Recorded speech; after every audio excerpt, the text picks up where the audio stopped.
নমস্কার বন্ধুরা, দীপিকার রান্নাঘরে আপনাদের সকলকে স্বাগতম।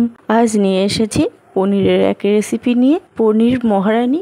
এইভাবে একবার বাড়িতে বানিয়ে দেখতে পারেন। এটি যেমন খেতে সুস্বাদু হয় তেমনি কম সময় লাগে। তো এর জন্য প্রথমে আমি 400 গ্রাম পনির নিয়েছি। পনিরগুলো আমি একটু চৌকো চৌকো করে মিডিয়াম সাইজ করে কেটে নিয়েছি। আপনারা আপনাদের পছন্দ মতন সাইজ করে কেটে নিতে পারেন।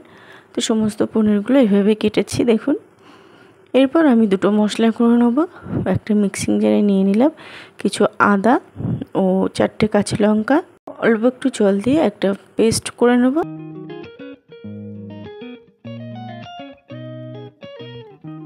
আর নিয়ে নিলাম কিছু কাজু ও 1 টেবিল চামচ পোস্ত, আর 1 টেবিল চামচ চার মগজ। এবার এটা একটু জল দিয়ে ফাইন একটা পেস্ট করে নেব। এদিকে একটা কড়াই গরম করতে বসিয়েছি। কড়াইটা গরম হয়ে গেছে। এর মধ্যে দিয়ে দিলাম 50 গ্রাম মতন সর্ষের তেল। তেলটা গরম হয়ে গেছে। এবার আমি এই পনিরগুলো দিয়ে দিলাম। আপনারা রান্নাটা সাদা তেল দিয়েও করতে পারেন। এবার পনিরগুলো একটু হালকা লাল করে ভেজে নেব। দেখুন পনিরগুলো নিচ থেকে ব্রাউন হয়ে এসছে। এবার উল্টে পাল্টে এগুলোকে ভাজা করে নেব। পনিরগুলো দেখুন ভাজা হয়ে গেছে, এগুলোকে নামিয়ে নিলাম। এবার একই তেলের মধ্যে আমি দিয়ে দিলাম কেটে রাখা আলু। এবার আলুগুলো আমি একটু লাল লাল করে ভেজে নেব। দেখুন আলুগুলো লাল লাল করে ভাজা হয়ে গেছে। এবার এগুলোকে আমি নামিয়ে নিলাম। এবার একই তেলের মধ্যে দিয়ে দিলাম হাফ চামচ জিরে আর কয়েকটা গরম মশলা ফোড়নগুলো একটু ভেজে নেব।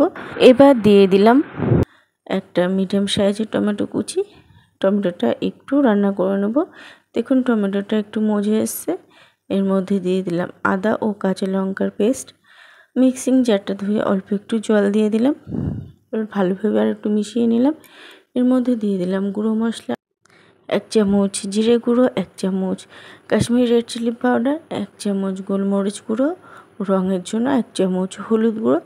এবার শুকনো উপকরণ আর সমস্ত মশলাকে ভালোভাবে কষিয়ে নিতে হবে যতক্ষণ না পর্যন্ত মশলা থেকে তেল ছাড়ে। দেখুন মশলাটা কষানো হয়ে গেছে, এর থেকে তেল ছেড়েছে মানে মশলাটা কষানো হয়ে গেছে। এরপর এর মধ্যে দিয়ে দিলাম পেস্ট করে রাখা কাজু, পোস্ত ও চার মগজ বাটা। অল্প একটু জল দিয়ে দিলাম। ভালোভাবে এই মশলাটা কষিয়ে নিতে হবে।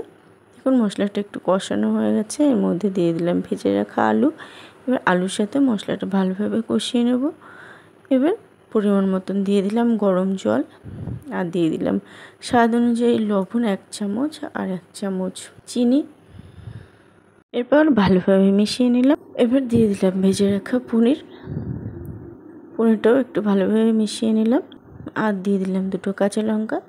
এবার এটা 8 থেকে 10 মিনিট মতন আমি রান্না করে নেব। আপনারা চাইলে এখানে ঢাকা দিয়েও রান্না করে নিতে পারেন। তো দেখুন পনিরটা প্রায় হয়ে এসছে, গ্রেভিটা একটু টেনে এসছে। এবার ভালোভাবে একটু রান্না করে নিতে হবে। এরপর এর মধ্যে আমি দিয়ে দিলাম 1 চামচ গরম মশলা গুঁড়ো। এবার ভালোভাবে একটু মিশিয়ে নেব। তবে 2 মিনিট মতো রান্না করে নেব। তো দেখুন রেডি হয়ে গেছে আলু পনিরের তরকারি বা পনির মহারানি। এবার এটাকে আমি সার্ভ করব। তো বন্ধুরা দেখুন কত সহজেই তৈরি হয়ে গেল পনির মহারানি রেসিপি। এটা আপনারা ভাত, রুটি, পরোটা সব কিছুর সঙ্গে খেতে পারেন। আজ এই পর্যন্তই, আবারও হাজির হব অন্য কোনো রেসিপির সাথে। সবাই ভালো থাকবেন, সুস্থ থাকবেন। রাধে রাধে।